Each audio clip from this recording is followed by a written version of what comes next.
There are departures that are not an ending, but a beginning. The beginning of the quietest, yet most intense conversation you will ever have. The one with yourself. This isn't the story of a man who failed at love. It's the story of a gardener who finally realized he could no longer water a piece of ground that refused to bloom. Today, we will not talk about blame. We will talk about that man's journey back to himself. The journey of understanding that sometimes silence is the most powerful answer of all. Imagine a man's energy as a flame. In the beginning, that flame burns brightly with passion, with the desire to protect and to build. He shows his love not through grand poetic words, but through quiet consistency. He is the one who always shows up, the one who listens to the story of your long day, even if he's heard it before, the one who remembers the small details you yourself have forgotten. His presence becomes a constant, a truth as solid as the earth beneath your feet. But herein lies the tragedy. In a world that glorifies drama, stability is often mistaken for boredom. His steady flame doesn't create dazzling fireworks. It simply radiates a gentle, persistent warmth. And slowly people get used to that warmth. They begin to take it for granted. They forget that to keep a fire going, a man must constantly gather wood. Every act of care, every time he chooses peace over argument, every time he sets his own ego aside to protect the relationship, these are all logs for the fire. He never complains about the work. He just does it quietly. But no one can give endlessly from an empty soul. Unconditional love does not mean unlimited energy. A time comes when the man looks at his own flame and realizes it's fading. Not because the love is gone, but because the energy to express it has been exhausted. He is still there, but the light in his eyes isn't the same. His laughter still rings out, but it no longer reaches his soul. This is the moment he begins his inward retreat. It's not a loud breakup, but a slow dimming of the flame. He stops explaining, stops reminding, because he realizes that people only understand the value of warmth when the cold truly sets in. And the question for you is, have you ever felt your own flame begin to dim? Not because you ran out of love, but because you ran out of strength? When the flame begins to fade, silence appears. But this is not the silence of indifference. It is the silence of a man who has said too much without being heard. It is the silence of self-preservation. I call this the law of energetic resonance. A relationship doesn't mirror what you say you give. It mirrors the exact energetic frequency you send out. When a man gives from a place of exhaustion, from a hidden plea of, please see me, please value me, the energy he emits is one of lack. And the echo the universe sends back, through his partner, is that very same lack. He goes silent, not to punish the other person, but to stop emitting a frequency of fatigue. He goes silent to protect the last embers of his energy. That silence becomes a sacred space, where for the first time, he can hear his own voice instead of the noise of unmet expectations. I remember the story of my father. He was a man of action, not words. His whole life he cared for his family by working, by ensuring there was always enough. But he rarely received a true thank you, because everyone was used to his sacrifice. They saw it as his duty.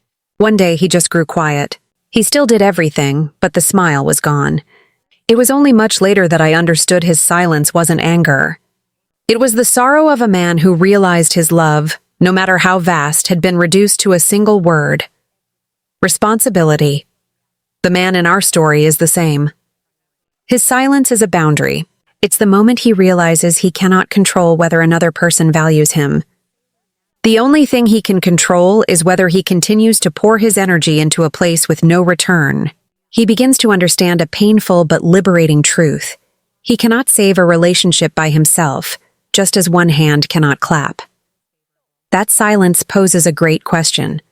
It doesn't ask the other person, "Why don't you love me?" It asks him, "Why did you place your worth in the hands of someone who couldn't see it?" And the reflective question for you is, what is your silence, or the silence of another, truly trying to say? What is it protecting you from? Or what truth is it trying to show you that you've been avoiding? Now, let's go deeper into the metaphor of the gardener. This gardener loves his garden. He chose that patch of land, tilled the soil, and planted the best seeds of care, loyalty, and sincerity. Every day he watered it, pulled the weeds, and shielded it from storms. He did this not out of obligation, but out of love and hope, because he saw the potential for a beautiful garden, full of life. But what happens if the soil, for whatever reason, becomes barren? What happens if it no longer absorbs the water, if it starts to nurture weeds instead of the seeds he planted? The gardener, being patient by nature, will try harder. He'll find better fertilizer, use more water, spend more time. He believes that if he just puts in enough effort, the soil will respond. This is the psychological trap of the sunk cost fallacy in relationships. He has invested so much time, effort, and emotion that leaving feels like admitting defeat. He tells himself, just a little more effort. But one day, the gardener awakens to a harsh reality. He can give all the water he has, but he cannot make the soil drink. He can pull all the weeds today, but they will grow back tomorrow if the nature of the soil itself has changed. He realizes that trying to cultivate barren ground is not only exhausting the soil, it's draining the life out of the gardener himself.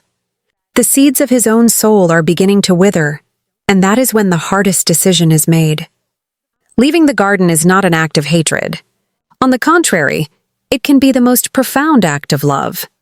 Love for the memory of the days when the soil was fertile, and love for himself, enough to not let himself dry up along with it. He doesn't destroy the garden. He simply quietly puts away his tools and walks away.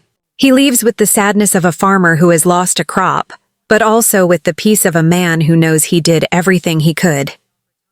He goes to find new ground, not outside, but the ground within his own soul, which has been neglected for so long.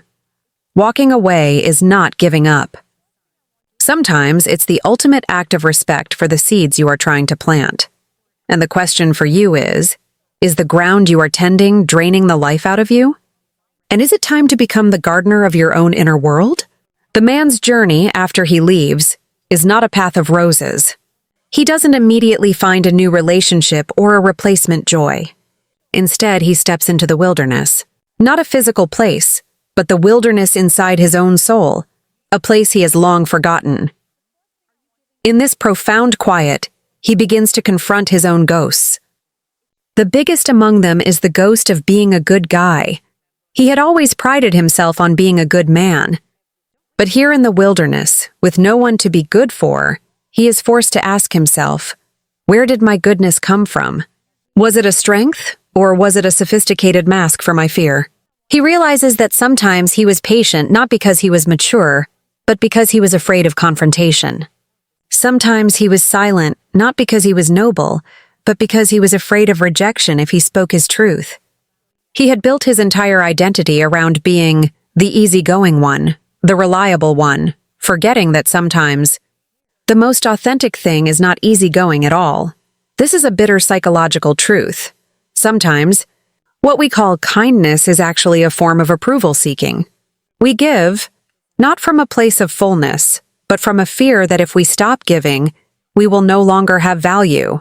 The man in our story realizes he has become a professional people pleaser. He was saying yes to the world outside while his entire inner being was screaming a desperate no. This internal dialogue is more painful than the departure itself, because it forces him to admit that the first person who didn't value him was himself. He had placed the needs and feelings of others above his own for so long, he no longer even knew what he truly wanted. And the challenging question for you is, what part of your goodness is actually a shield you use to hide the fear that you are not good enough? The wilderness of solitude, at first terrifying, slowly becomes an alchemist's forge. The silence is no longer a defense mechanism. It becomes a sacred space for transformation. Here, the man begins to practice the art of the ancient alchemists, turning the lead of his pain into the gold of self-awareness. He learns a core lesson from Stoic philosophy. He cannot control the outer world, but he can achieve mastery over his inner world. He cannot make others see his worth, but he can build that worth from within, on a foundation so solid it cannot be shaken. Loneliness is no longer an enemy to be avoided. It becomes a wise teacher. It teaches him to enjoy his own company. It shows him the wounds he had been trying to cover up with the business of caring for someone else. He starts doing things just for himself. He reads a book, not to tell anyone about it. He takes a walk in the park, not waiting for a phone call. He cooks a delicious meal just for one. Each of these small acts is a declaration. I exist, I matter. My joy is not dependent on anyone else's validation. The pain of the loss doesn't disappear, but it transforms. It's no longer a throbbing ache, but a source of energy, an inner fire. This fire isn't for warming others. It's for lighting his own path. He is no longer a fading ember. He has become a torch. He understands that a truly strong man is not one who never feels pain, but one who knows how to use his pain as fuel for his own growth.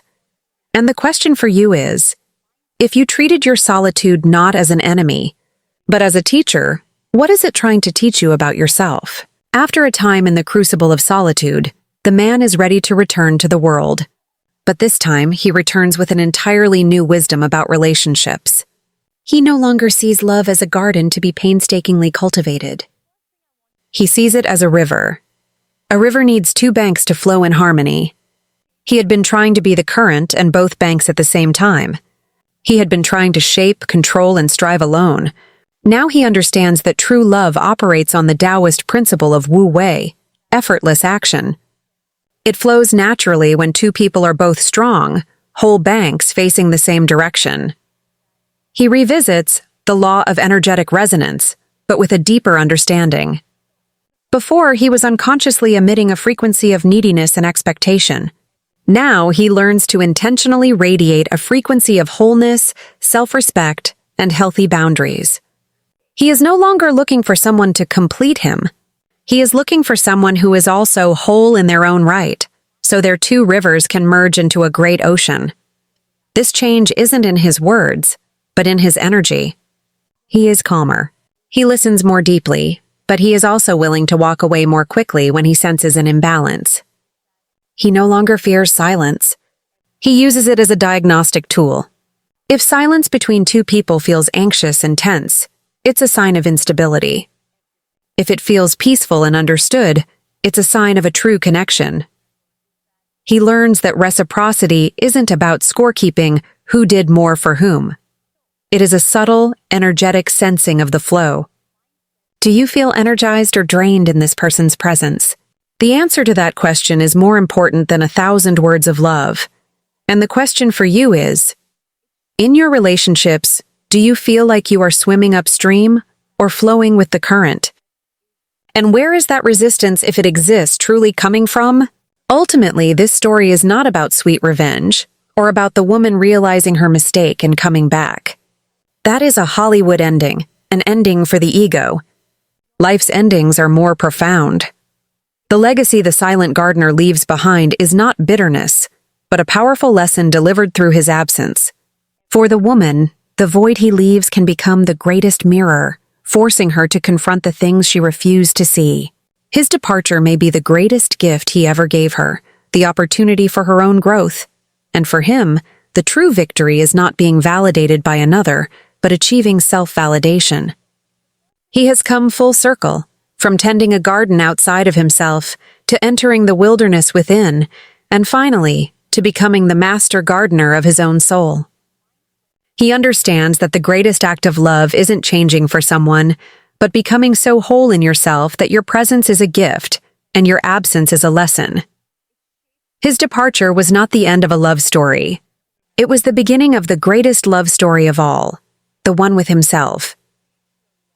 Your greatest journey is not building a life with someone else, but building an unshakable home inside yourself. If this journey resonates with you, walk with us on this path. Subscribe, not just to a channel, but to a conversation about growth. Tonight, before you sleep, take 3 minutes. Sit in silence, close your eyes. Don't try to change anything. Simply observe. What emotion is present in your body right now? Where do you feel it? In your chest, your throat, your stomach? Just watch it, like watching a cloud pass in the sky. No judgment. No analysis. Just awareness. This is the first step to becoming the gardener of your own soul.